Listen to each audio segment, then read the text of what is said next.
Not always the smartest bulb on the tree, but we'll see what happens today.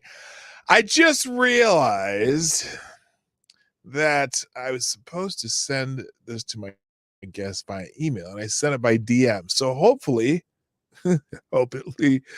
she'll figure it out. I just emailed her going, I'm an idiot. But anyway, today the show is going to be a little bit about the parents' rights movement, whether it be in schools or just in several aspects of our current world, because there seems to be a phenomenon going on where people think, or well, that some people, and definitely government, thinks that it's their job to raise our kids and not the parents' job. It's not the parents,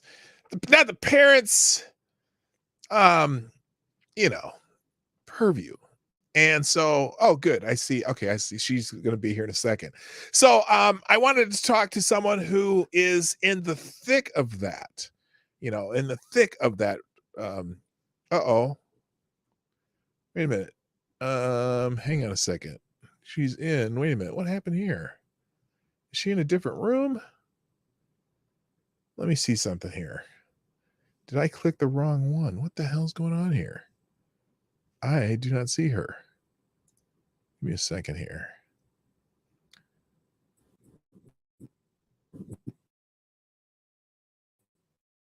Okay, I'll say that out. Anyway, let me say that out. Anyway, let me you're gonna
Here I am.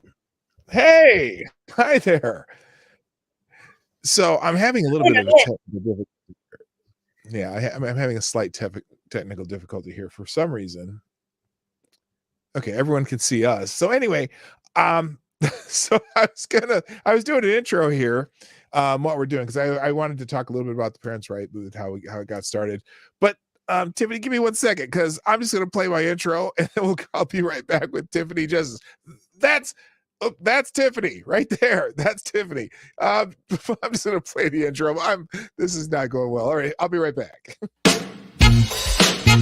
Ladies and gentlemen, coming to you live from the Lucky Dog studio in a hidden location somewhere in the upper Midwest of the United States of America, it's a brother making his own way, but with all the wrong opinions. Welcome to the Morning Night Live with your host, the one and only P-Dog Knight. All right. Thank you, my lovely daughter, Alyssa, who did that wonderful intro for me. Now, for some reason, none of my other windows are working. My computer's not working. So this is going to be an experiment in if it works. But it looks like in the chat, people can hear us, right? You can hear us, chat? Great. So anyway, I'm going to introduce someone that I've been interacting with mildly on the internets.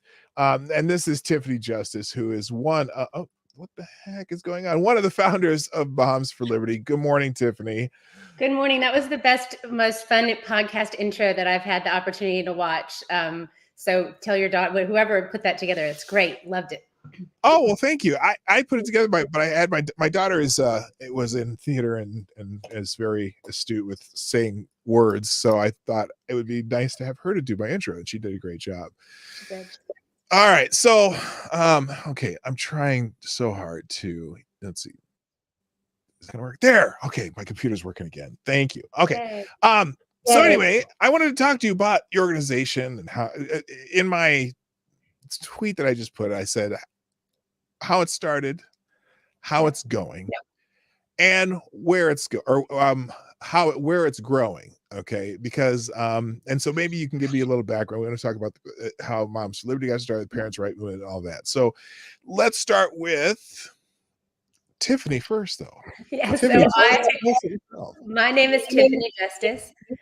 I am a mom of 4, married. My husband Mark and I have been together for about 21 years, and busy mom, right? You know, working and had kids in public school. All my kids were in public school, and so I advocated at my kids' school to get it fixed because the hallways were flooding all the time. And it was, you know, I live in Florida, so the outside hallways. So there were leaks in the roof. The halls would flood. The kids would have wet shoes all the time. You know, my kids were lucky enough to have a second pair of sneakers, but there were a lot of kids at that school who didn't have a second pair of sneakers. So I'd be volunteering in the class and they'd have their wet sneakers on from the day before. And that's really, I don't know if anybody's ever had to try to put wet sneakers on and sit in them all day, but that's not fun. And I felt, you know, like these kids deserved better than that. First of all, they deserved another pair of sneakers. So we worked with a group locally that did like donations of sneakers, which was great. And then we got the school fixed. And so somebody said, you need to run for school board. And I had never been in politics. I wasn't even like a registered anything. I wasn't Republican. I was NPA. I had never been a registered with any political party because I'm a very issue-based person. I've never had put a lot of faith in an individual person or a party in that way. Mm-hmm. And I did run for school board and won and served from 2016 to 2020. Tina Deskovich, the other co-founder of Moms for Liberty, also same story, school board member from 2016 to 2020. We have 2 more friends who served on school board across the state, women my age, and we all got this glimpse about how government works.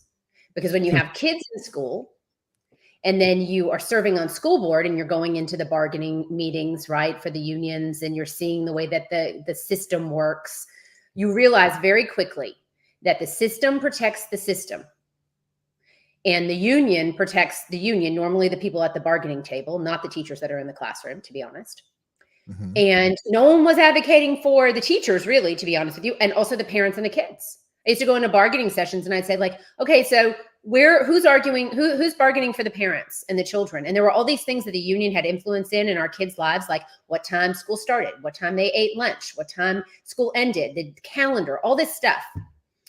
And I just realized that parents were losing their voice in public ed. They had been pushed out of their kids' education. So we started Moms for Liberty because during COVID, we were horrified because parents were coming to us. We were sitting on school board and they were telling us that their kids were being harmed or hurt, or they were worried about them. We were hearing from parents across the country that their schools were closed.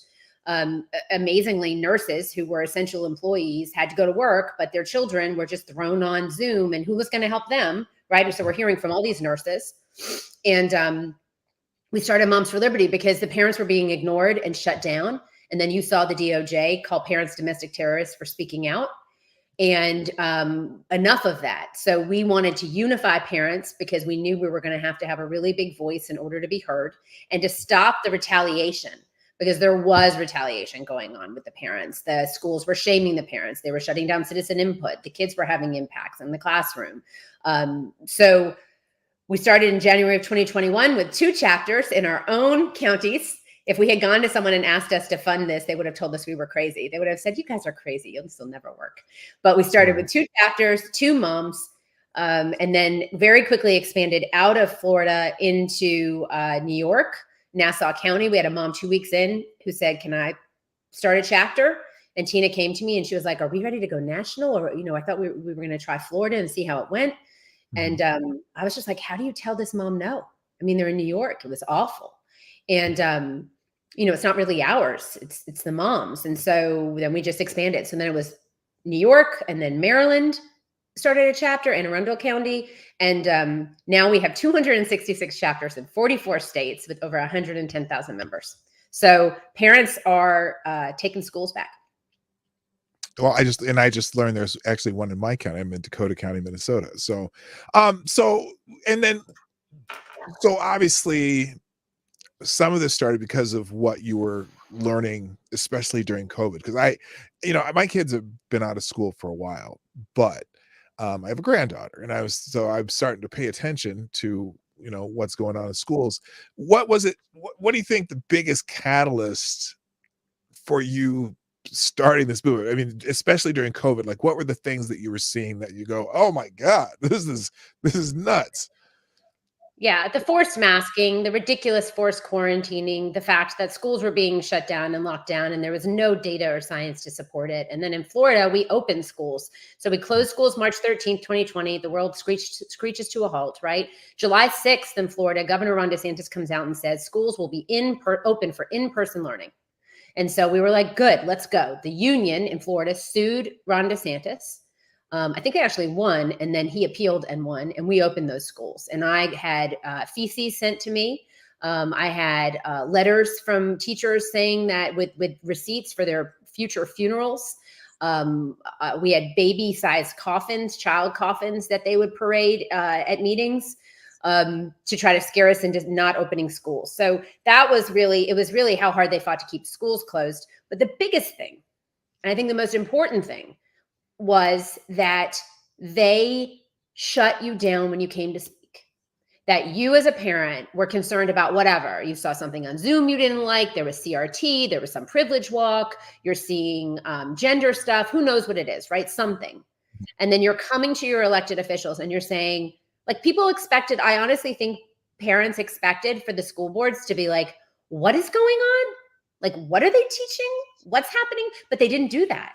They protected the system and they shut down the parents. And then you had the school board, the National School Board Association, which, school board members serve in their own community. They're part of maybe their state association. And then the state association is part of the National School Board Association, or they used to be. Now we shut that down, hopefully, pretty much. But, they sent a letter. They worked with the union, I believe, and with the Biden administration, and said, these parents are really getting unruly at these meetings because they're mad.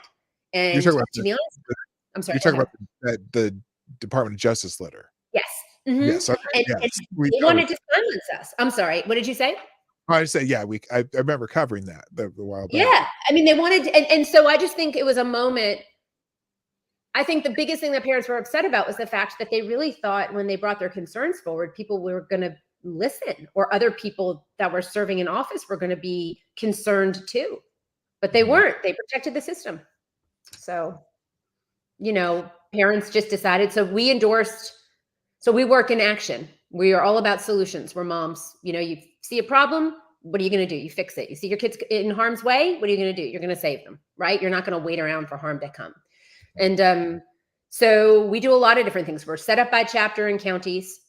We're set up in counties by chapters, excuse me. Each chapter has a chair, a vice chair, a secretary, a treasurer, and that would be their executive leadership team. They meet once a month. They go over school board agendas. We try to give them as many resources as possible and connect them to resources that other groups are making that we feel are valuable to them. And then they come together at the state level when there's more than one to start doing work in a legislative committee to start affecting state policy. They also endorse in school board races. It's the only place we endorse. We endorsed in over 500 races in 2022. We had an over 50% success rate. And I'm going to ask you, what percentage of those over 500 candidates do you think have served in office before in any capacity? I'm going to guess maybe 0.5%. So we had 76% of candidates were first-time candidates, had never served in any elected office. And so for us, that was a win. Mm-hmm. Over 500 people running for office that had never run for office before. And there are people like you and like me, business people, moms and dads, grandparents, who are like, who are sitting in these seats and who's getting them there? Oftentimes the unions are, just to be really honest. They're the only ones that have been paying attention to school board races. But as you know, school boards make a lot of decisions that affect your family. Absolutely. Oh, as far as curriculum, as far as just the way things are taught. I mean, I was gonna try to get into this the SEL stuff, Oh, but yeah. but just the different things that you're doing. So as I go on your website, you know, hold the how you fight, hold leaders accountable, spread awareness, oppose government overreach, promote liberty, engage in key issues, and activate to public service. Right, those are the 6 items on your website. As far as the school boards that you've been, you know, tell me about the success that you had. You kind of already said a little bit, but tell me about the success you had as far as school boards, as far as things that changed. Because I got a couple articles that I pulled up here on that. But I'll start with what you would, how you would. I'm sorry, my brain. No, you're fine. Yeah, How I understand what you're asking. Yeah, I mean, they are finding success. First of all, I want to broach like some big subjects. So the media has portrayed us as like white supremacists, as transphobes, as bigots, as racists, anti-Semitic. I said my Jewish grandfather would have loved to hear that, that I'm an anti-Semite. So, you know, they throw everything at you, right? And so they have really wanted to portray us as book banners. The moms found all these books in the libraries that had this like extremely graphic content. And our thing is always to the people like, okay, you put your grandchild on your lap and read them that book. You show them those pictures, right? Nobody's doing that because it's extremely graphic content. They put the drag queens into the school libraries, like the most provocative thing that they could do. It is intentionally provocative. You know, we're reacting to some of that stuff, and the media has just tried to vilify us, and we are like, you can call us whatever name you want. The successes are great. I mean, so we won 60% of our races in California, and 80% of the school board races in Florida. What you're seeing these new school board members do, they're not like newbies, right? They're not somebody who just woke up and said like, hey, I'm going to run for school board today. They've been watching what's happened in their community for the past like 2.5 years, right? Like they're like us. They've been watching and going like, what the hell is happening in our country? What is going on? And so they've been watching their school district, and they know now they want to get rid of CRT. They want to make sure that CRT is not being taught in schools, that some children are not being taught that they're oppressed and oppressors, and that there's not equity in which we're telling some kids, like, we're just going to make it easier for you to look like you're successful, and we're not going to worry about whether or not you're actually successful. And that's what they're doing.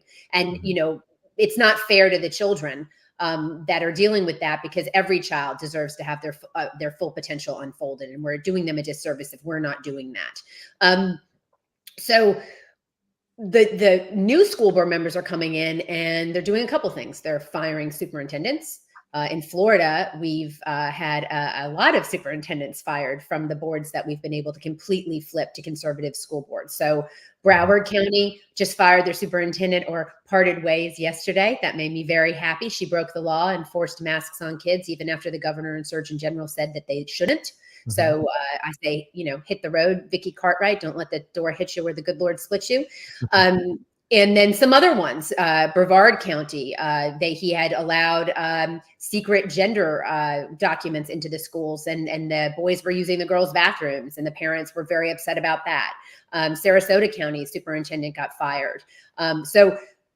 Berkeley County, South Carolina superintendent got fired. And so that's an interesting story where the media tried to twist it, because they had a superintendent that they fired, and he was the first Black superintendent that they had ever had in the district. And so headline is, you know, Moms for Liberty supported school board school board members fire first Black superintendent, like we're a bunch of racists. Because, yeah, as if that were the issue. That it wasn't, right? Right. No. Well, and what they also forgot to add was that the superintendent that they hired that same night, who had been involved in the district for many years, was also Black. So it wasn't an issue about race. No. That doesn't count. Apparently he doesn't count. That doesn't count because you fired the first Black superintendent. Yeah, no, I Yeah, know so that stuff like that. So, that to me, the moms are really wanting to make sure of a couple things. Number one, Mhm. every parent has the fundamental right to direct the upbringing of their child. Every single one. I do not care if you have an 8th grade education, if you can speak English. Somebody said to us, "Oh, you stupid moms with your 8th grade education, you think you can, direct, you think you know more than teachers." Yes, even the mom who has an 8th grade education, who is a parent, has the fundamental right to direct the upbringing of her child. That's their education, their medical care, their moral and religious upbringing. Some bureaucrat doesn't get to think that they're smarter than a mom and start making decisions for a child. And that's what's happening in our schools right now. So school board members are very focused on protecting those fundamental rights, making sure that the boundary between school and home exists and is respected.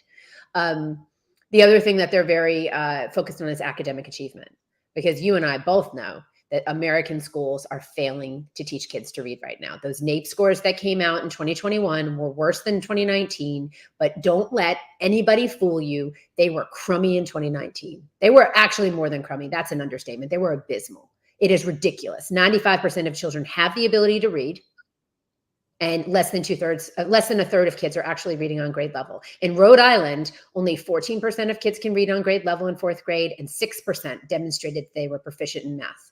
6%. So my question has always been, and I said this the other day, people get mad at me, but I'm going to say it again, because when in the history of this country, because there's like this huge focus on African-American history in Florida right now with this AP course and all this, when in history has the government or people in general used the destruction of the nuclear family and illiteracy as a tool to control people, to keep people in line, to not allow them to have progress? Slavery. In our history, that families were broken and slaves were made to not be able to learn. They didn't want slaves to read, because if they couldn't read, they couldn't create freedom for themselves. They couldn't see a life outside of where they were and make that happen. And so right now we have a nation of kids who aren't learning to read. And what are they going to become? Digital slaves? Are they going to just be controlled? And, so we went through this time in COVID where it was really important to read and to look at data, right? And to make your own assumption and not just believe everything that the media was feeding you. We're really worried that we're going to have a nation of kids and adults when they get older who really can't think for themselves and have to rely on whatever the government tells them. And we've seen that this government cannot be trusted right now. So that's my spiel. Well, I love it. So, and also, it also seems like, so I hear the word grooming a lot, and when I hear the word grooming, a lot of people think that's strictly a sexual thing, right? But I think it's when I use the word grooming as far as the schools right now, I always use it as a more of a training activist type grooming, or training ideological grooming. And that seems to be the area where the focus away from the other academics is why it's happening, right? And so, I know a lot of the stuff that you talk about or are concerned about are and again, that's kind of fits in with the SEL, right? Where they're doing the social emotional learning, trying to interweave ideology into everything. And so tell me tell me how you're fighting that. Yeah, well, I mean, I'll just give you an example. So I brought up Rhode Island, right? Their math and reading scores. What I didn't tell you was that after the shooting in Uvalde at the school, Tiara Mack, Tiara Mack, she was the lady that did the upside down, the twerking on the beach in her bikini and then told everyone to vote for her. It was so lovely. She had a bunch of kids come out to the state capitol and cover themselves with blood. So they want the kids to be politically literate. So those children knew to go and do that, right? To protest, but they can't actually read. So how are we fighting the ideology? A couple different ways. We're really, really paying attention. Parents want to see the curriculum that their kids are learning. So I said before, parents have the right to direct the education of their child. You can't direct something unless you know about it first, right? Like if your child's being taught something and you're reacting to it, Now you're reacting, you're not directing. And so curriculum transparency is really, really important. So we're supporting bills all over the country to try to help to create a standard of transparency in what kids are being taught, that these schools have to show you the curriculum. And I know there are probably a lot of people listening who are like, oh, you can see what your kids are learning. Well, you should really make sure that you can, to be honest with you, because they're not releasing the curriculum. They're saying that there are all kinds of reasons why they can't in many places. So we want to know what the kids are learning. We also want to know that they're safe at school. And when I say safe at school, absolutely, protections of the perimeter, right? Hard safety measures. But also as far as being safe in school, that when you talk about grooming, we have adults in schools who are keeping secrets from parents. They are telling kids, school is safe, home is not. You can be who you really are here. You can create a chosen family. That's what they call it, circle of trust. Here's you in this next circle. Normally, you and I might say, well, that's your immediate family, right? Well, they're saying, well, but there are other people that can live in that inner circle, right? Maybe those are school people because home might not be safe. Well, and almost in a way saying you can't trust your parents, you right. can trust us, kind of that Jeffrey Marsh crap kind of thing. Yeah. You can trust me, your parents are the ones who you can't trust. And that's what disturbs me the most. It's like, hold on, whose kids are they? And one of the things on your site, what was it about? We do not co-parent with the government. That's You're right. not our co-parents. No, you're not. They're still our children. Okay. Mm-hmm. And so no, I'm sorry, I didn't mean to cut you off there, but that one really gets me. I said that on the dais when I was a school board member, when the superintendent during COVID wanted to bring in a medical committee. He wanted to have the head of the hospital, the Department of Health, blah, blah, blah. They really just wanted to create a committee so somebody else could make the hard decisions for them and they didn't have to actually make them be held accountable for it. And you can't hold the bureaucrats responsible. How are you going to, what are you going to do as a parent there? And I said, no. I said, no medical committee. I said, you don't understand. You can't invite some doctor in to make decisions for my children. I have a pediatrician. I don't even have to do what he tells me to do. It's a suggestion. Right. He can't make me do what I want, what he wants. I said, but the truth is, I said to the superintendent, I said, we don't co-parent with the government. You don't get to choose my child's doctor and have some other doctor make decisions for my child. And so I'm going to send you that t-shirt and the Liberty Dad one, which is a good dad. I would love it.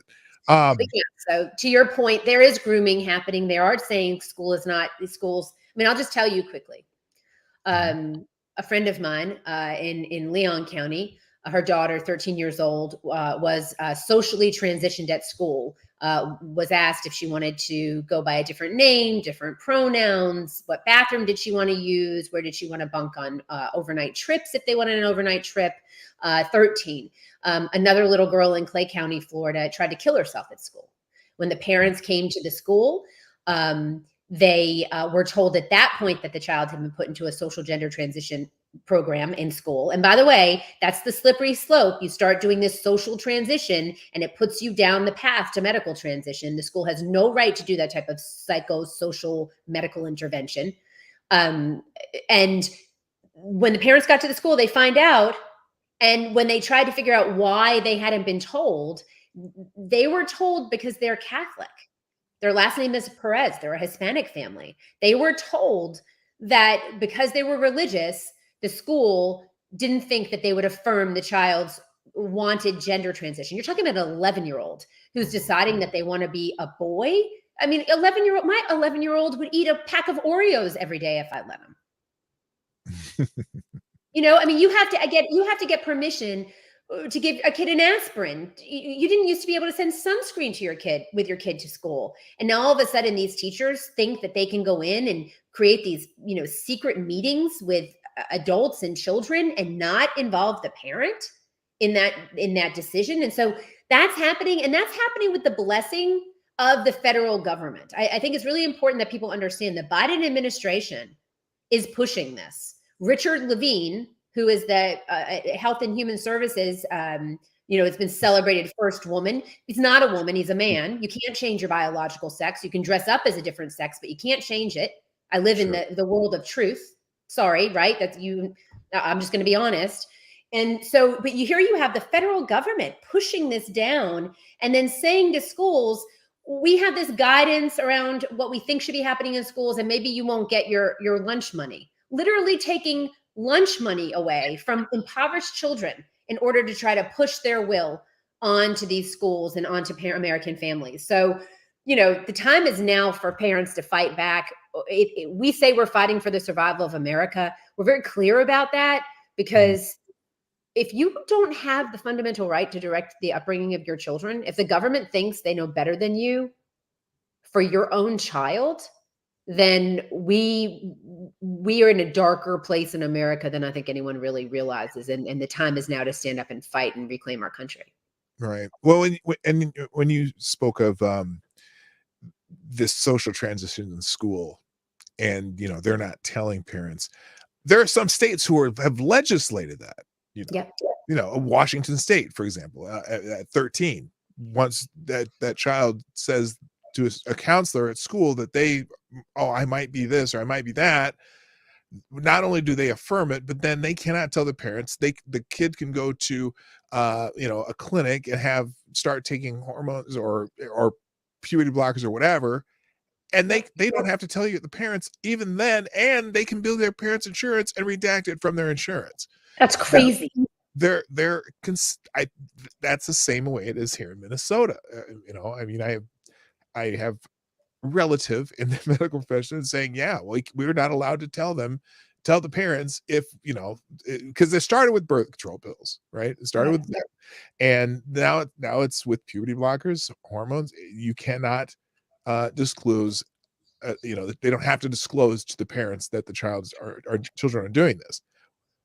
I just want to mention, because I think it's really important, and if there's a parent listening and you're dealing with this issue, a couple of things, because I don't want you to be hopeless in this. You need to parent this like you would parent any other situation that you would parent in your home. If your daughter was dealing with anorexia, you would not encourage her to continue to starve herself. You would not take her for liposuction. There is nothing else that we deal with an issue of mental distress being shown in a child that we lean in this manner, that we would let a child say, if you don't let me do this, I'm going to kill myself. If your daughter said, if you don't let me get my stomach stapled, I'm going to kill myself, you would be like, that's crazy. And now, we need to address this. You wouldn't go and let her get her stomach stapled. So I think it's really important. Parents just need to understand. We just posted on the resources page on our website a really great tool. It's a radical gender theory toolkit that was created by the Idaho Freedom Foundation. You can go and check that out. Again, Idaho Freedom Foundation, great toolkit to try to help you navigate as a parent. The last thing I'll say about this, that parents have been lied to, and this is why it's so important that we're honest about this issue of gender ideology. Puberty blockers are not reversible. If a boy takes puberty blockers between the ages of, it's like Tanner stage 2, between 9 and 12, there's a really good chance that he'll never have an orgasm in his life. They affect children. I'm sorry? No, I'm sorry. Yeah, we saw that from the World Professional Association of Transgender Health. Marcy Bowers.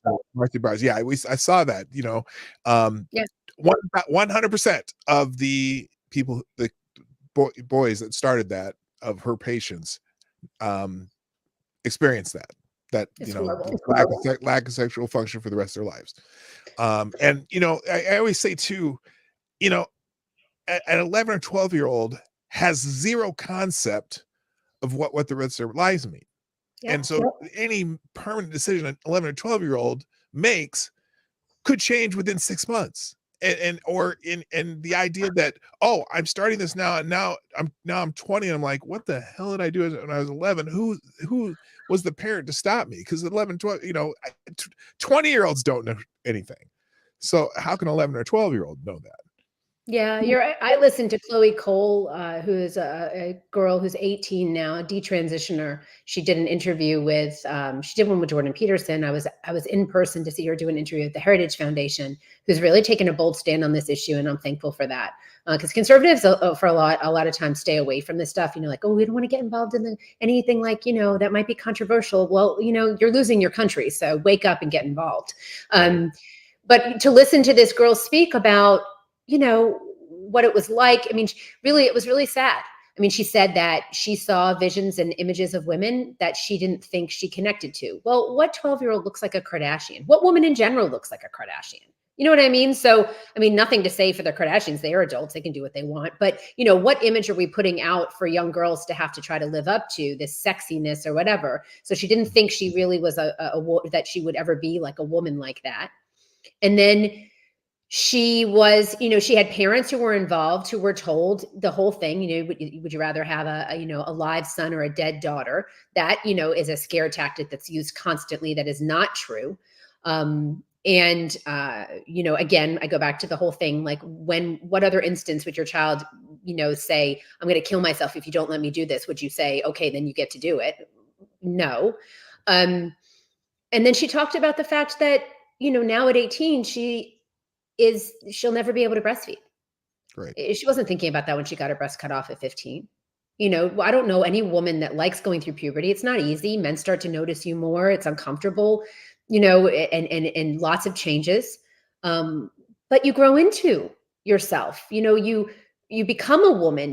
And she, just to watch her kind of dealing with things that she deals with now, at the age of 18, it's heartbreaking. As a woman, she didn't even know what she was giving up. Mm-hmm. You know? So that is one area. Also, I know that another area that you deal with is just curriculum. Mm-hmm. And what are some of the biggest curriculum issues you deal with or talk about? Yeah, so a lot of generative themes being introduced into classrooms in order to take conversation to a different place. So you no longer read Ruby Bridges Goes to School in School, and it's a story about a young girl and her family who were brave.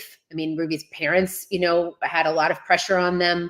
Ruby went through something incredibly difficult, and we were able to desegregate our schools because of that action and the brave action of many others. And so there's such a story of, you know, a horrible time in our country where people were very closed-minded, but the fact that we've come a long way from there. But sometimes when these things are taught, the kids are left in the 60s. The kids are left in a place that looks like America now is broken. And they think about so they introduce all kinds of themes. And one of the books, the N-word was in graffiti on one of the walls, and the teacher's manual has the child to go and focus on the N-word, and they speak about it and they talk about it. And, you know, what does it feel like? You know, what do you think the rate, you know, all these different things that they're pushing into the kids' heads. We're talking about 6-year-olds, 7-year-olds. This is second grade.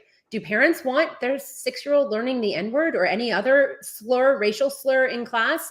You know, so the teacher's manuals of a lot of the curriculum are creating conversations with the children that are not appropriate conversations to have. You know, is Ruby Bridges Goes to School a fine book to read in second grade? Absolutely. Do you need to go through in that classroom, you know, well, what do you think what does it mean to be racist? You know, what is it, you know, Ruby was the only, I mean, going through different conversations with 6-year-olds who may not have the ability to be able to understand really complicated parts of history that need to be taught, but maybe not in second grade. And so these parents that have questioned it have been called racist. It's not about that. It's about teaching something to a child when they're ready to understand it. The Holocaust is another example I give. The American Holocaust Museum has an exhibit that they really recommend that only kids that are over 5th grade go and visit. And then they have a separate exhibit for 4th and 5th graders. And then they really don't recommend that children younger than 4th grade go into the museum. There are some things that that adults have done to adults in the history of our world that young children may not need to know because they can't understand it. And when we talk about age appropriate and curriculum in general, we're just trying to have a conversation about the fact that these are children who are innocent in the classroom. They're not seeing each other and judging each other based on the color of their skin or their religion or anything like that. They just genuinely become friends with each other if left alone. And Ruby Bridges herself said that it's adults that keep racism alive. So we have a real concern in the elementary schools, especially. You know, kids get older, they can talk about different things and have different discussions. I still think there needs to be, you know, it needs to be a fair discussion that isn't ideologically bent.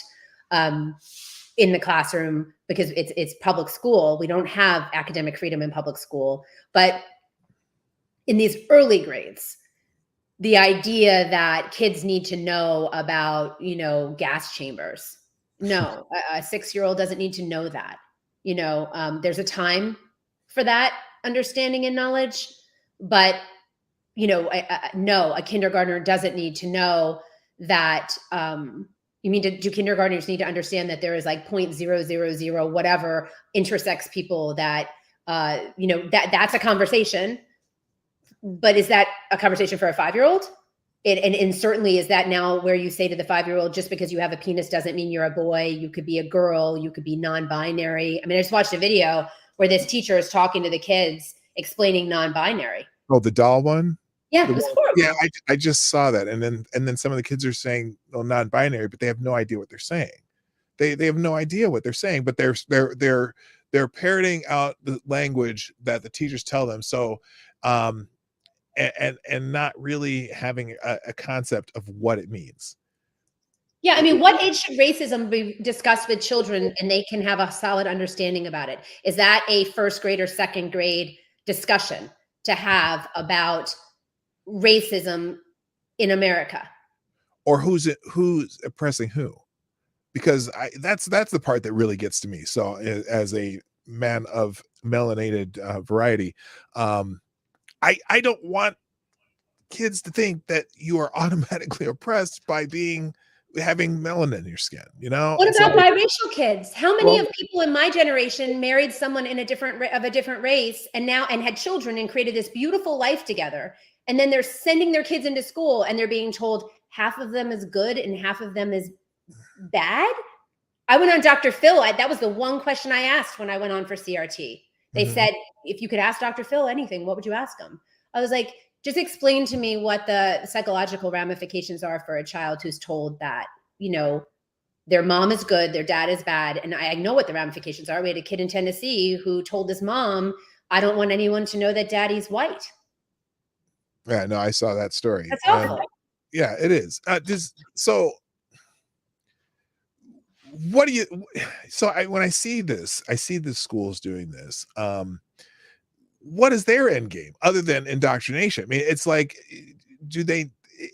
are they trying to get kids to see one thing?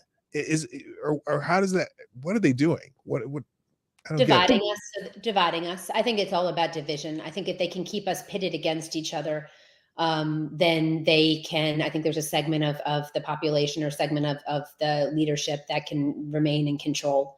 And if we're busy fighting with each other, then we're not looking at them, to be honest with you.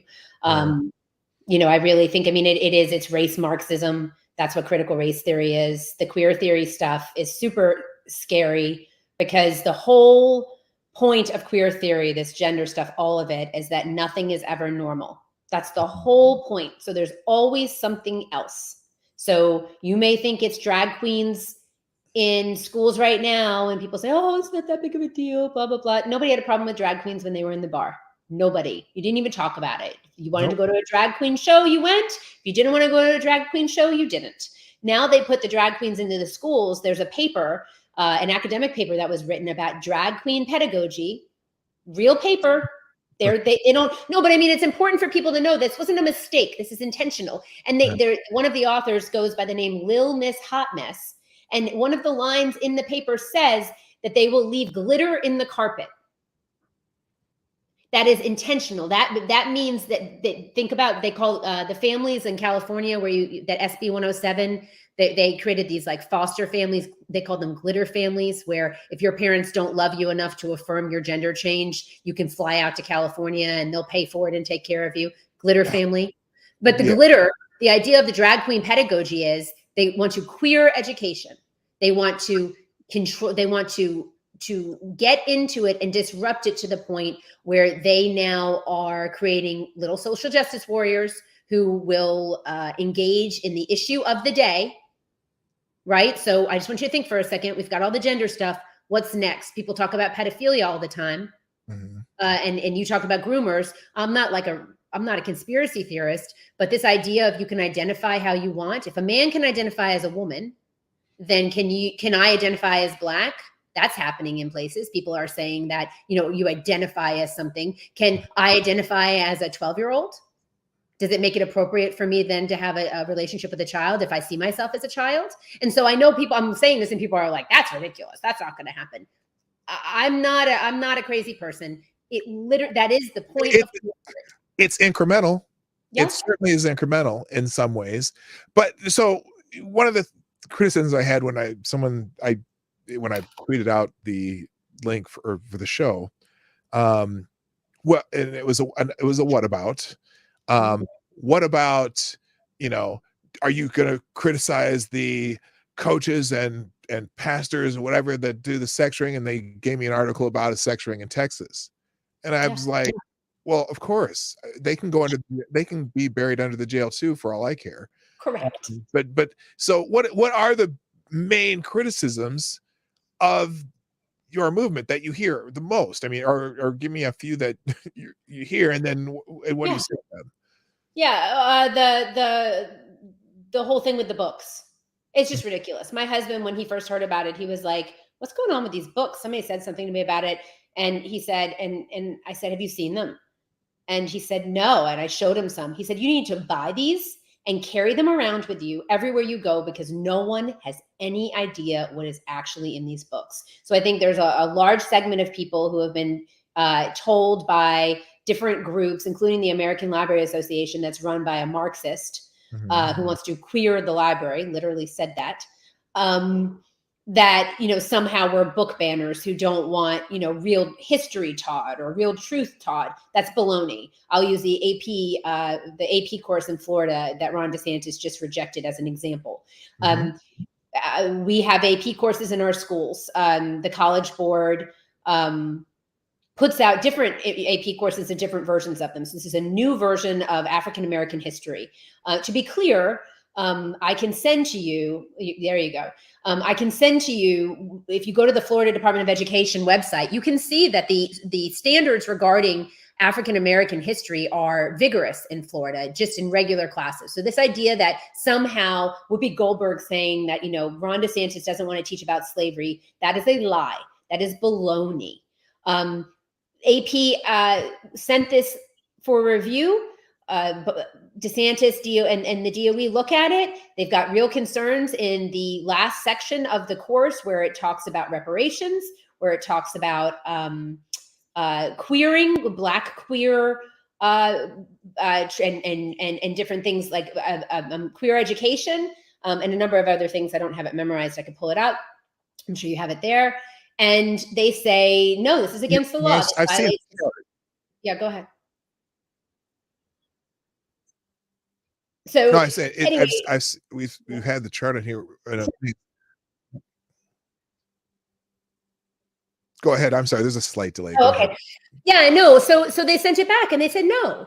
And so the media takes it, and I'm watching these women on The View and all these other people talking about it. They have absolutely no idea what they're talking about. Right? They want to make DeSantis look like a racist, make anyone who's against this look like a racist. That's not the case. No, they're not racist. There was an issue with it because we're talking about K through 12 education, and it's not college. We don't have academic freedom in K through 12. You want to teach this course in college and a kid wants to take it? That happens all the time, right? But the next thing we know, we'll have a gender studies course that has to be in all the K through 12 schools because otherwise we're transphobic and whatever. No, that's not happening. So I think the criticism is often unwarranted because people don't actually look into the details of a story. They just believe whatever baloney is spewed about it. Jean-Pierre, whatever, she spoke from the press room and was criticizing this and didn't really, talk about it. The Don't Say Gay bill that they nicknamed. It was called the Parental Rights in Education bill. And it just said that you couldn't teach in K through 3 sexual orientation or gender identity instruction. When there was national polling on that, it was like over 70% Democrats and Republicans said, like, we don't want this being taught. So I think a lot of this stuff is made to be political. And as I said to you before, we get a lot of criticism, like we're AstroTurf or dark money. We're a real grassroots organization. We get a lot of criticism that, we don't want real history taught. Nothing further there's nothing further from it. That's a lie. That's just not true.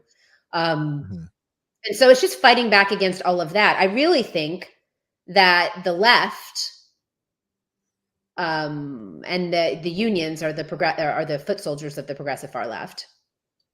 I really think that they don't want Republicans and Democrats to come together on these issues because they know that they'll lose their power. And I think it's just really time in America for American parents to step back and start really looking at issues, parental rights, and say, I want to have the right to direct the upbringing of my child. Do you stand with me on that, elected official? And the answer should always be yes. And if the answer isn't yes, then you really need to think about who you're going to vote for. So if you go to our website, there's a pledge there, a parent pledge that any elected official or someone running for office can take. And it's a great way to be able to, really hold people accountable and say, like, this is what we want. This is what we stand for. This is the expectation. Will you meet it? And then there's also a resolution there. It's a parental rights resolution. So if you want a parent's bill of rights in your state, which a lot of our moms are working on in many different states, and you actually have some amazing parent activism that happens in Minnesota. There's a woman, Christine Trullian, I think is her name. She does some amazing activism. But if you can't get a parent's bill of rights passed in your state, you can pass a resolution in your own community, in your own school board. So if you go to the resources tab and you can click on parent pledge. Right here. Yep, right there. We'll go through it. Let's go through it. Yep, I just clicked on here. So the parents pledge. I pledge to honor the fundamental rights of parents, including but not limited to the right to direct the education, medical care, and moral upbringing of their children. I pledge to advance the policies that strengthen parental involvement in decision-making, increase transparency, defend against government overreach, and secure parental rights at all levels of government. So that's by the way, everyone who's watching, I'll have this website linked in the description at the end of the show. I'll update it during the outro. Thank you. I'm sorry. So if you go down, you can see you can take the pledge as a parent or a community member or as a candidate or elected official. You can invite your elected officials to sign if you click on right there, and then you can see who signed the pledge. So you can actually go and click and see in your state which elected officials have signed the pledge. We had a ton. Oh. Yeah. Go to the click on work to pass a resolution. Okay. Oh, here you go. And it has the different states. Yep. So there are 15 states that recognize fundamental parental rights in state statute. Fundamental is the key word. Fundamental means that the government doesn't give it to you and they can't take it away. Right? So fundamental means they recognize your right. They're not giving you anything. Sometimes people will say like, oh, isn't it bad for the government to do that? Because then it seems like they own it. No, they're just recognizing it and making sure that every law that you have goes through that lens. So the 15 these states have a parents' bill of rights. It's not it's the rights that the parents have without the state, regardless of the state. Which now, okay, so let me ask you something, because I know in your state, you're in Florida, you have a governor that is parent friendly right now, right? Yeah. But I see on here, so Michigan's on this list, for example. So Michigan has this fundamental right of parents, but they have a governor that probably fudged that a little bit. How do you deal in states like that?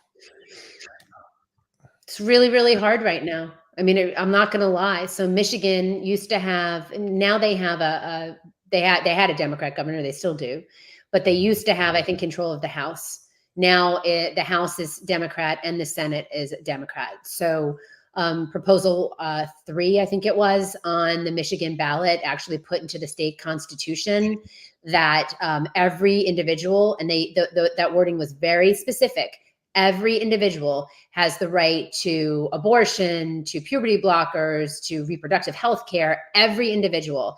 And that basically obliterated parental rights. And that's now in the state constitution that passed.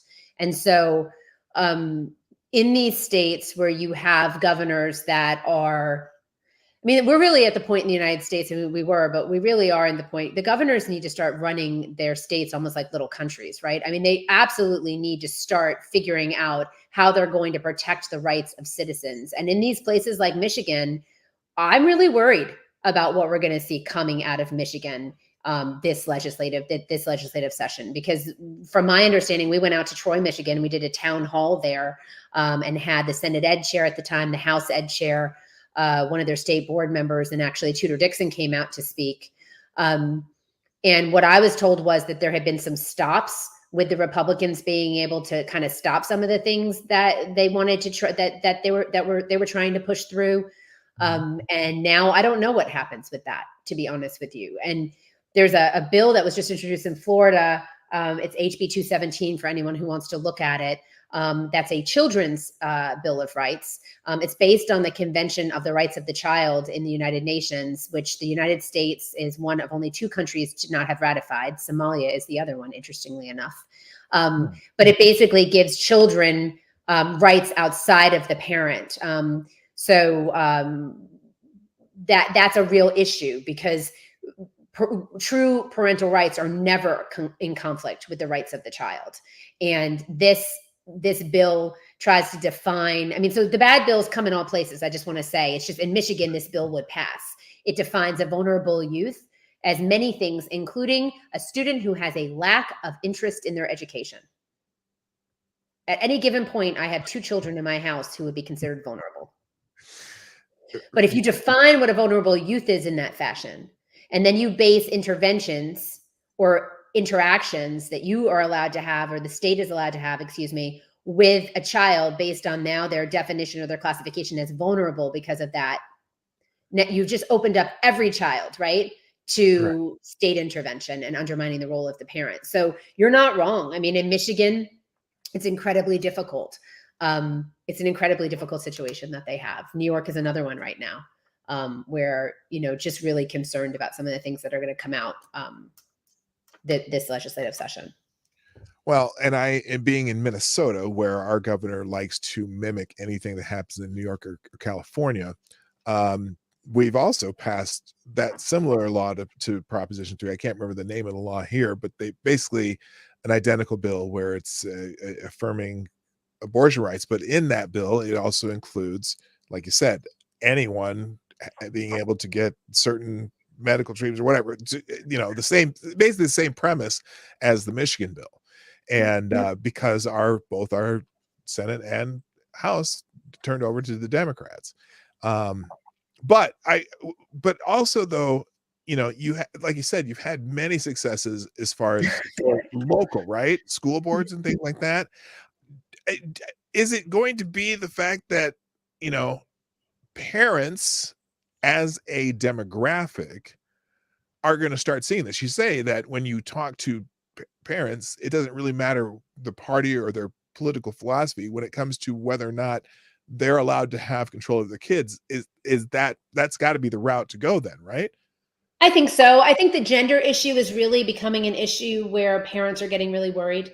I think there's overwhelming evidence. So, Europe has really backtracked and changed the way that they're handling this issue. In Florida, the Board of Medicine met and changed what they consider to be the proper standard of care for gender dysphoria, with medical intervention not being on the table for children.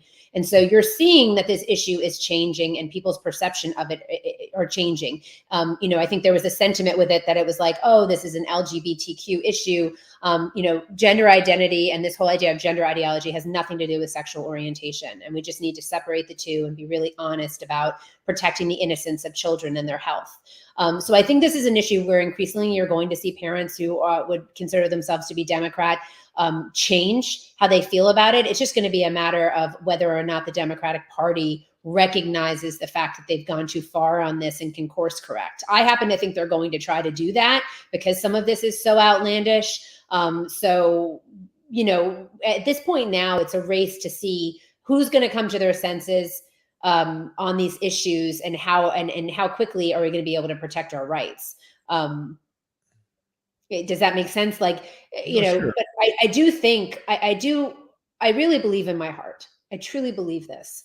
And I think COVID showed it to a lot of people. I did an interview with a gentleman yesterday who was like a lifelong Democrat who lived in San Francisco. And I just want to be clear, like, I'm not some like Republican Party lover. I'm not. I don't like a lot of the stuff that happens within both parties. And I don't really enjoy the way that they pit us against each other on issues that have nothing to do with politics, that are human issues that we should be able to come together on. And that's what Moms for Liberty we're really trying to do, is bring people together on these issues, especially this issue of parental rights, because my feeling is this: every parent has a line. I don't know what your line is. If you're a Democrat, I don't know what your line is, but I'm imagining that there's some line that you have with your child that you are going to find offense when someone crosses, that you're going to feel is an intrusion if the state takes some action. And that's what parental rights is about. I don't have to agree with you on every decision that you make for your child. None of us have the right to abuse our children. The law protects the children from that. But every parent has that fundamental right to direct the upbringing of their child. And I respect that, even if I don't agree with the decisions that you make as a parent. So, what I say to parents now is, you can continue to say that this is not something that you're concerned about, this issue of parental rights. But if you feel that line is crossed, Moms for Liberty will be here, and we will accept you with open, welcoming arms, because we fight for your rights too. Who are the? I can try to infer from it, but who are your biggest obstacles in this quest right now? I mean, is it legislatures? Is it teachers unions? Is it parents who don't get it? Oh, go ahead if you need to there. So my dogs are barking. I apologize about that. I love dogs. Okay. We'll wrap up because I think she's going to continue to bark. I apologize.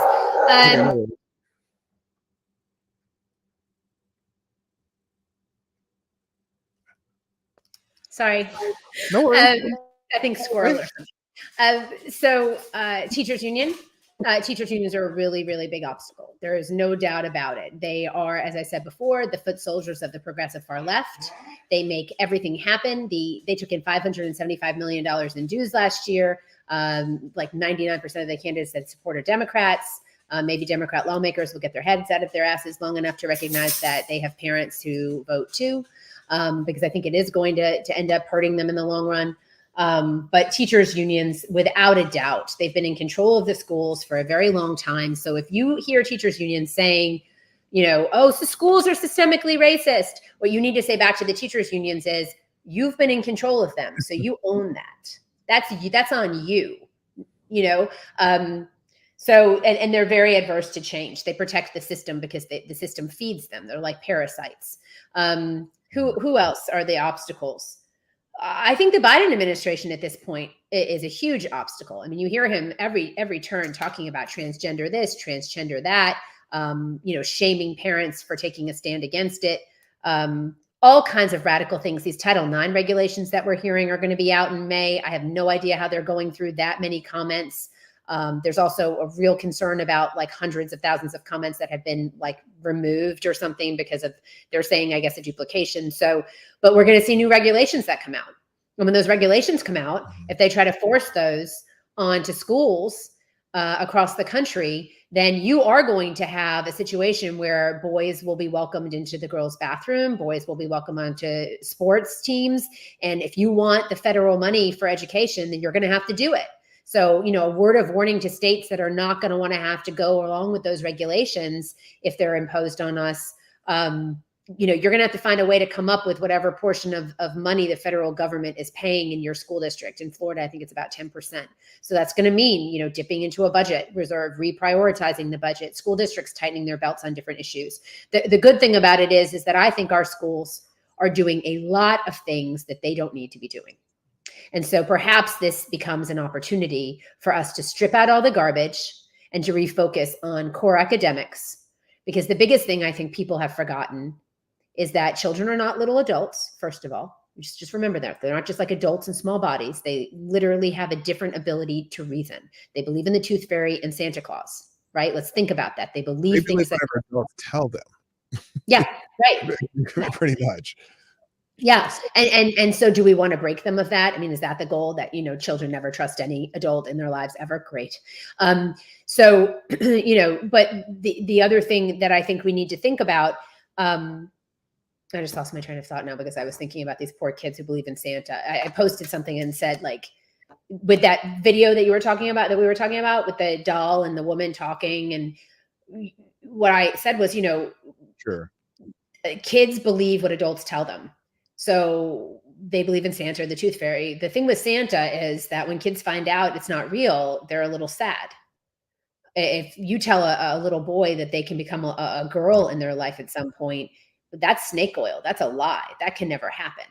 And so not only are they going to be sad, but they're going to be left with irreversible damage. So now I forgot the question. I want to show that. Okay, I was asking, this video too, so people know what we're talking about, because there's a couple comments that I noticed about. So let's just watch this for a second. I'm gonna open this up. I wanted to introduce you to a new friend in our class. Well, this Huckleberries is my friend Nash. It's their first day in our class. They're just looking around at all of you, and they're so curious to know who you all are. Today, so this is the part that I want to talk about. Fun. It was really interesting, though, going in, being like, I don't know what questions kiddos are going to have or what they're going to say, which is both like nervous, but also kind of exciting. It's that place of not annoying as a teacher and just being okay with that. And the friend likes to ask the question, are you a boy or a girl? And Nash answers, I'm just a kid. But kids can be boys or They can be boys or girls. Yeah. Or maybe non-binary. Yeah. All right, now I'm going to stop here because these teachers are going to discuss this for a second. I want particular people in particular to listen to what these teachers say because of what that child said. Because I want to laugh about it for a second. Here to go. It's just like non-binary, yeah. That's just something that we know. And this is something, I mean, it's like they're 4 and 5 years old and they just didn't make a big deal out of being a boy or a girl. And I think it was a huge. Now, when she says, or non-binary, that's just something that they know. There's only one way for them to know that. They don't come out of the birth canal knowing that. Correct. Someone telling them that. And that's what I don't think they don't get. They think it's a triumph. Oh, it's just something they know. Well, what are you teaching kids now that's going to cause them major mental anguish in the future? That's what I don't get. And why they need to push it. And I think, like you said, they want to divide people and I don't know. What are they accomplishing by this? It's messianic. I think they really think that they're doing. So let's just take a look for a second. I try not to judge a book by its cover, but I think you've got a woman here. I'm going to take a guess, and dressed, in a fairly, masculine way. We love our gender nonconforming kids. This idea that there's a right way to be a boy or a girl is ridiculous. It's the most regressive thing I've ever heard in my life. It's literally based on regressive stereotypes of the way a boy or a girl should look. You like to play, with dolls. Well, maybe you're a girl instead of a boy. That's ridiculous. Boys can play with dolls. So, but it's messianic. I think it's like, I feel like they work their stuff out on the kids. Right? Like vicariously, like if only I had that one. I'm sorry? It's they're teaching so that they can be validated. Correct. That's the way I see it. But then you have this contrasted with the drag queen stuff that they're all age drag queen show or drag queen story hour, where there are hyper stereotypical, or hyper caricatures of women, So now you're running the spectrum of completely nothing to this total hyper caricature that's basically, for the most part, insulting. I mean, most, or unless it's as entertainment. So I've been too dragged. That's the thing. Let's think about that, though. You have a man dressed as a woman who looks like a clown. My friend James Lindsay calls them groomer clown story hours. That's what we should call it, groomer clown. The kids don't know that that's a man. You have to realize that, right? So they don't, not every child in there is going to understand what a drag queen is, that it's a man dressed as a woman. They may not even be going into that level of detail with them. They're just seeing this caricature of a woman coming in with this gaudy makeup and giant boobs, and then are you going to want to be you're not, it would, as for me as a little girl, am I going to look at that and think to myself, like, that's what I'm going to become that when I get older? But no, it's a caricature of a woman. It's a joke. It's a farce. It's, so, we are really messing up with these kids. And the last thing I want to say to you, and you brought up social emotional learning, I'm happy to come back on and talk about it, or bring someone on with me if you want to talk about it more. But it destabilizes the child. It creates an imbalance in the child. What it does is it puts the child at odds with themselves. I've heard, again, my friend James says it puts a hook in the child's heart to lead them away from their head. And so I think that's a really interesting way of looking at it. And that's what social emotional learning does in the classroom. It creates that circle where you just saw the children, where they're talking about something that they would normally never be talking about, because it's for the good of the collective. It's for the good. You subvert your own individuality and your feelings about something because the way other people feel about it is more important. And I think the kids saw that with the masks, right? At some point, there was this idea of like, well, you wear the mask to make other people feel safe. And this isn't about feeling safe. It should be about real safety. And children shouldn't be put at odds with the teaching in their home, right? The gender theory is antithetical to the teaching of many different people's religious belief: Christian, Jewish, Muslim. This flies in the face of all of these religions that parents may practice in the home with their children. And we've gone past the point in the idea of tolerance to now that it has to be celebrated. So it's not enough to be tolerant, but you must affirm and you must celebrate in the classroom. And so the question I think American parents really need to be asking of schools is, okay, well, if you're telling me that we need to affirm or we need to be inclusive so that every child feels safe and welcome and celebrated, my child is XYZ. My child is, and I'm just going to, I've struggled with religion in my life, but let's say, I'm Christian, that my child believes that Jesus Christ is their Lord and Savior. Well, it's not enough for my child to be able to come into that classroom with that belief, but maybe everybody needs to celebrate Jesus Christ as their Lord and Savior. And maybe everybody should wear a crucifix. Oh, wait, that's too far? You don't like that? You don't like that I want every child in that classroom to celebrate?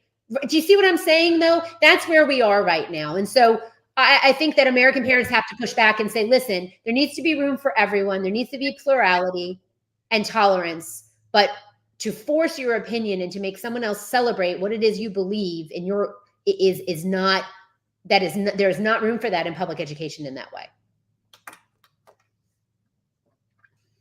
Nor is there time.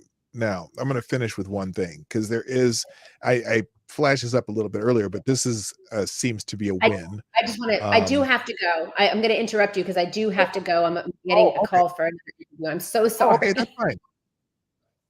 No, that's okay. I appreciate the time you've had, and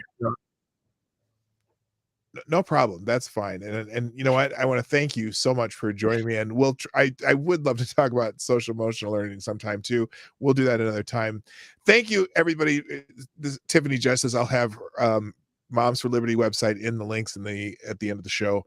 And thank you so much. You have a wonderful day. You too. Thank you for your time. I really appreciate it. All right. Bye now. Okay, so now I was going to talk about a win here. No lightning round today. We really appreciate her dropping by. Here's a win, though, and this is an article that just popped up yesterday. College Board to update AP African American Studies framework that was rejected by DeSantis in Florida. Oh, no. The College Board, the nonprofit organization that designs and manages advanced placement courses in the United States, announced the rejected pilot program of their AP African American Studies course, that it would be updated. The course was recently rejected from use in the state of Florida, with state officials saying the proposed study course lacks educational value and historical accuracy. As submitted, the course is a vehicle for a political agenda and leaves large ambiguous gaps that can be filled with additional ideological material, which we will not allow, such as critical race theory.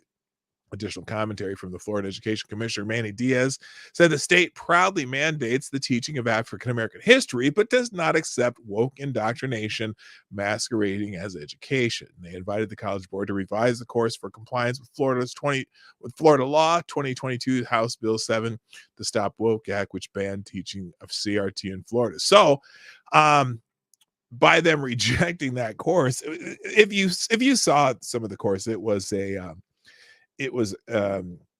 lot of it was Marxist indoctrination, talking about queer theory and other things that had nothing to do with African American history. And so now people were saying, "Oh, it's racist that you're not teaching African American history. You're rejecting an African American history course." Well, it was an indoctrination course anyway. And let me get to I still have time here.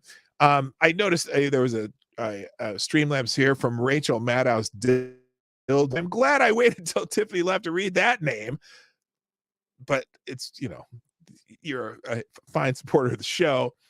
If local sheriffs start doing a sweep through the California school districts, at least 20% would be arrested as the type of people who depreciate young underage people a little too much. Starts with a P. And child groomers. It's a YouTube thing. What happened here? And child groomers. You can't trust the state or feds anymore because they're in on it.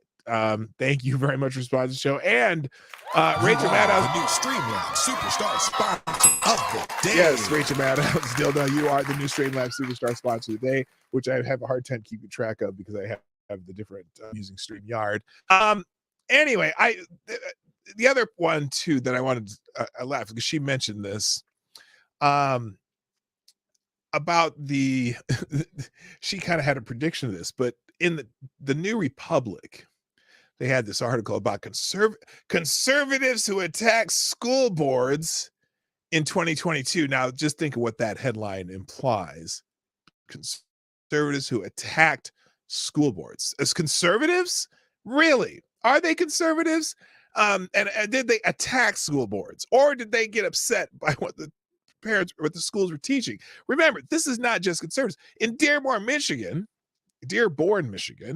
remember, those people at the school board meetings, I don't know if they were conservatives, but they were almost half the Muslim community was there, and they were not happy about this either. Anyway, they say now they are going after libraries.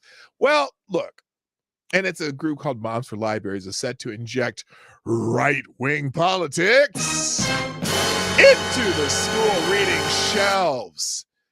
Conservatives and this is obviously a left-leaning publication. Conservatives have made libraries a target of extreme ire over the past several years, as in the moral panic over drag queen story hour events, now common from Idaho to New York. Well, why are they common from Idaho to New York? Who came up with the idea of drag queen story hours? And now they're spreading all over the country. Why? Who's pushing this? Well, it's the American Library Association. And as Tiffany said, is run by I don't know if it's a Marxist, a neo-Marxist, but somebody has those leanings, right? But now it's school libraries that are likely to get an extra level right-wing scrutiny in the year ahead, thanks to a group from Moms for Liberty courting a child star, former Trump official, and a tech billionaire as their North Star and potential influencers. Moms for Libraries is hoping to entrench itself this year in libraries across the country. Now, I don't know that it's in libraries across the country, but at least in school libraries, because we're finding books that have depiction of pornographic acts, very explicit sex acts. That I guess I don't want a middle schooler checking out a book about Johnny giving some adult male blowjob. Okay, that's the problem with some of the books. The depictions of actual sex acts with that are very graphic that you would not, you wouldn't have photos of heterosexual sex acts in your school library. Why would you have other versions of the diverse sexual categories doing sex acts in your library? I'm just curious. So anyway, this article goes on the Moms for Libraries campaign, which appears to have been launched in 2022, but driven into new gear last month and during the early days of 2023, is part of a much larger and better known national group, Moms for Liberty, whose financial, they're coming. No, see, now this is it. They're trying to smear them by saying, there's some shady money behind this, whose financial backers are largely unknown, and which is organizing conservative women to influence and or take over school boards. Good. Because you know what? The best politics is your local politics. They should be doing that. Anyway, on the surface, Mom for Library prompts supporters to purchase copies of books from a handful of small conservative publishers it's chosen, such as Heroes of Liberty, which released a book in December valorizing Elon Musk. Did they? Is that what it is? This month has been amazing. Well, here's the thing. Did you know Moms for Liberties had their Twitter account suspended multiple times before Elon Musk came back and restored it? Just because they have some issues with how schools are going. So good is what I say. This month has been an amazing month for freedom thanks to Elon Musk and the Twitter files. A post promoting the books on the publisher's Facebook page begins. Moms for Libraries said in January that it will be distributing the book to students across the U.S., joining several other titles it's promoted as ways to inject its agenda into libraries. Well, wow. So parents, mothers, Moms for Liberty, people who are patriotic or might have different ideas about what children should read are injecting its agenda into libraries. Wow, I've never heard of any other type of organization or ideology or anything injecting their agenda into libraries, except for perhaps the LGBTQ or the Marxists or the liberals or the communists or the left-leaning or the Medicare for all people or any other political stuff that they inject into libraries. So some people can inject their agendas into libraries, but not the Moms for Liberty, right? Yes, rules for thee, not for me, not for thee, or thee or not for, rules for thee, not for me. I don't know how that saying goes. Anyway, and then another Mom's Library partners, Brave Books, recently used a book by former Growing Pains star Kirk Cameron to fuel a misinformation campaign that libraries are discriminating against Christians. Wait a minute. Late in December, Cameron alleged discrimination by the Indianapolis Public Library, which he said refused to host a promotional reading of his book. Cameron had previously complained that if a library hosts drag queen story hours, why won't it host him? The Indianapolis Library refuted Cameron's claim, stating that it is their programming staff who organize library events such as story hours, not outside publishers who are welcome to rent rooms for their own promotional programs. Contrary to Cameron's statements, Brave Books had rented a room for an event, and indeed, the Indianapolis event went ahead as planned in the rented room. No, they had to rent the room because the programming staff rejected their request for putting it within their programming. And so they ended up having to rent a room. Now, it wasn't necessarily, look, they're kind of playing loose and fast with what happened. But anyway, afterwards, Brave Books celebrated by castigating other libraries, posting on Twitter, "No longer will Christians be silenced." Then Fox News hosted Cameron, during which he threatened legal action against the library anyway, a victory lap over nothing. Oh, well, I don't know. Before leaving the library, though, Cameron posed for a duo selfie with Moms for Libraries member who said he offered thanks to their group. So anyway, this is the whole article here is trying to denigrate Moms for Liberty. But here's what I wanted to say about this whole idea in this group. They are seeing a problem, and rather than trying to go to Congress, rather try to go to the state, they're going down to the deepest roots of the local level, the school boards. Okay. And they're having successes. And all I can say is more power to them. I hope they continue to have successes, and you know, because some of the stuff that's happening is just kind of easy. Now, before I go, I want to thank some people here because I hadn't done this yet. And I know I didn't say good morning to everybody. Thanks for everyone who's watching today. If you haven't hit a like button or share or whatever, share the stream out. I'm so thankful for Tiffany Justice for dropping in. And again, she's one of the co-founders of Moms for Liberty, and clearly is very, very, very informative as regards to their group. And I look forward to having her back, maybe having a panel, and I can just sit and watch everyone talk, because it's that I learned so much today. It was awesome. Anyway, real quick, thank yous to Jimmy Das Hotep, also let's see, Simon Wolfwood, Scribe Light, Maddie, Renee Mayette, Somnambule Nation for all tweeting out the show today. That's really all I have today. I do have, let me, before I say that, by the way, in the links today, I will have these articles. I will also have the link to the Moms for Liberty website, their homepage. There's a lot of great information on there. And there's a couple articles. One here, in fact, maybe I have time for this one. Let me do this one real quick. Well, there's a couple here. There's a couple here. I'm going to make the time. Let's do that. So don't leave yet. Sometimes I say something about leaving, and then I find something else that I wanted to show you. One of the things is this one. In Florida, where Tiffany is from, Florida's teachers should not have the right to circumvent state law regarding the content of children's reading material. Florida teachers are being told to make their classroom libraries and any other books that haven't been approved by the state inaccessible to students. A policy was put in place last week in response to HB 1467, which Governor Ron DeSantis signed into law last March. That law established that teachers could not pick books that they say are appropriate for their students based on their own idea of what's appropriate. The teachers are complaining that the state doesn't trust them to choose only approved literature, and they're right. And that's a good thing. Pretty much free, even though well, this person says, I'm pretty much a free speech absolutist, but I draw the line when it comes to choosing reading material for children that deals with non-age appropriate subject matter, like sex, gender questions, sex preferences, and other obvious adult topics.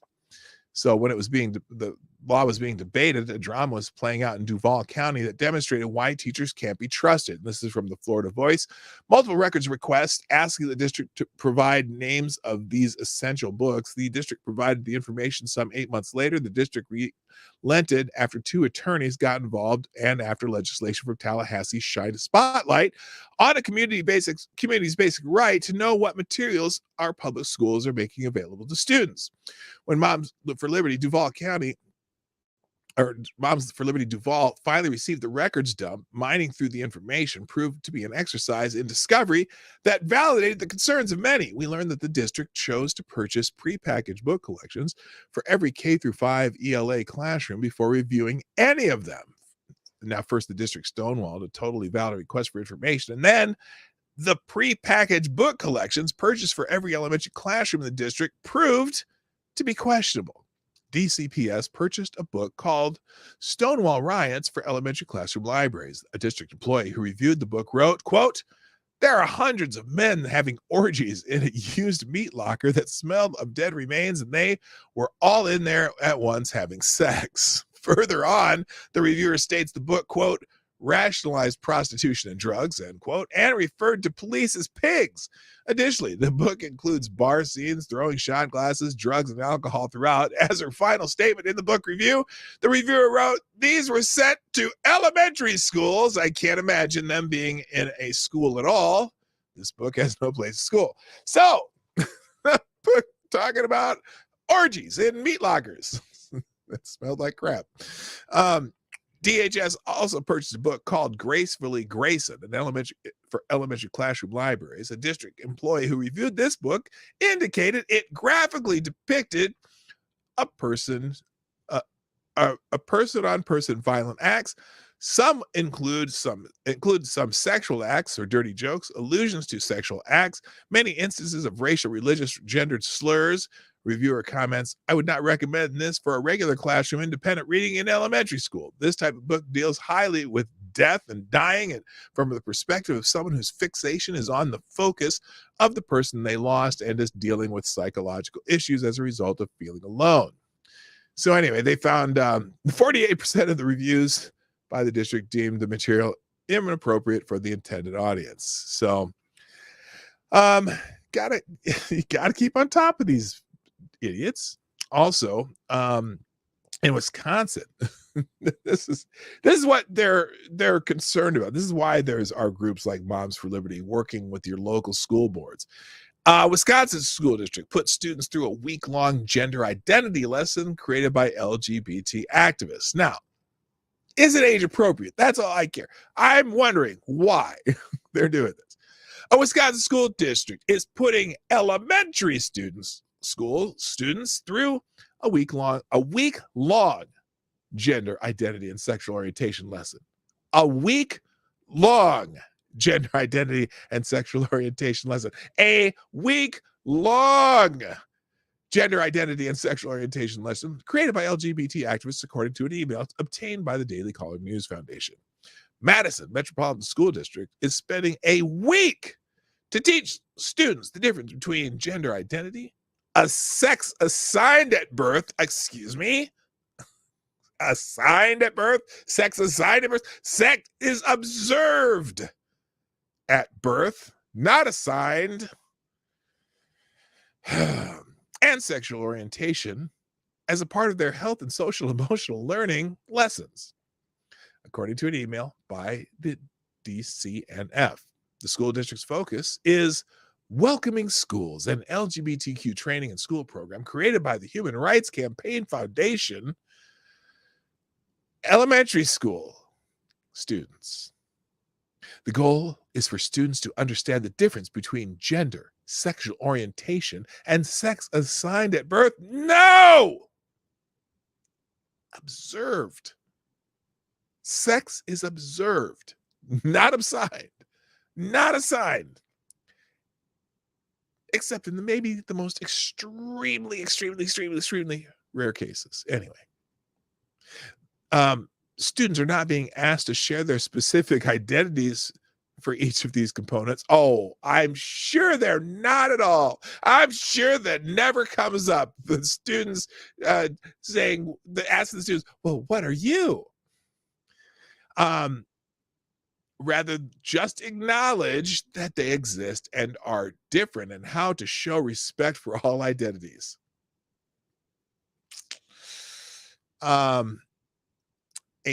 The Human Rights Campaign Foundation is an organization that focuses on ending LGBTQ discrimination, according to the group's website, which is fine, but this is not doing it.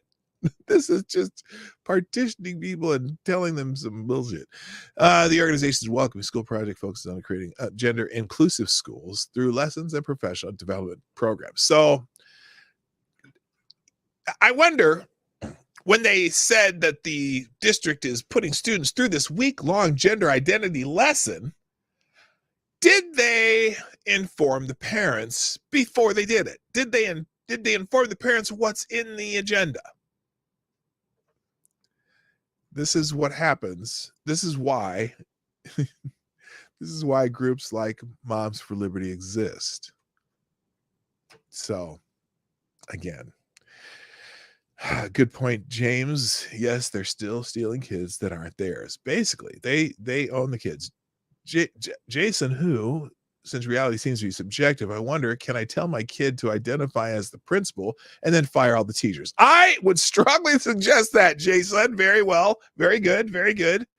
All right, gang. I've outworn my welcome as far as the internet's concerned this morning. I might have to fire it up again this afternoon and goes through some other stuff. But I want to thank you for those of you who made it here today, both on YouTube and on Rumble. By the way, make sure you're subscribed on both. And if you want to be a sponsor of the show, you can do that in several ways, because really you are the reason this show keeps going. So if you would be so kind, hit the like button before you go, share the stream before, during, and after every stream. Of course, it'd be after this stream because it's almost over. And also, if you want to sponsor the show, like in a more meaningful way, in a more robust way, in a more keep the electricity on way, pdognight.live is where you can do it. That right there, you can hit that, and I read the stuff. And right, Dildo is the superstar sponsor of the day, because Rachel Maddow Dildo is the only sponsor of the day, which is fine.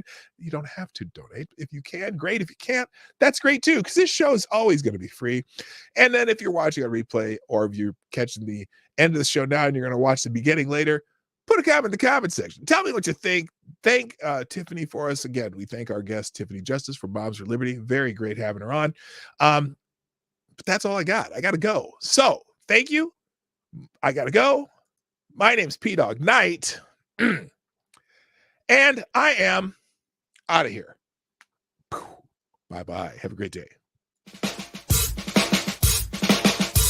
Hey, this is P-Dog Knight, and thank you for watching today on the P-Dog Knight channel. If you have an observation or remark you'd like to make about this video or my channel, I absolutely welcome you to write it in the comment section down below. I really look forward to hearing from you. And before you go, if you like what you saw but you're not already subscribed, please make sure you hit the subscribe button and definitely click that bell that pops up afterwards so you'll be notified when I post new videos or when we go live. I broadcast my live show, The Morning Night Live, Monday through Friday at 10 o'clock Eastern, 9 o'clock Central. A special thank you to all the supporters of this channel who share our videos on social media and who make donations through Streamlabs, YouTube, Venmo, and Cash App, which are all linked in the description down below.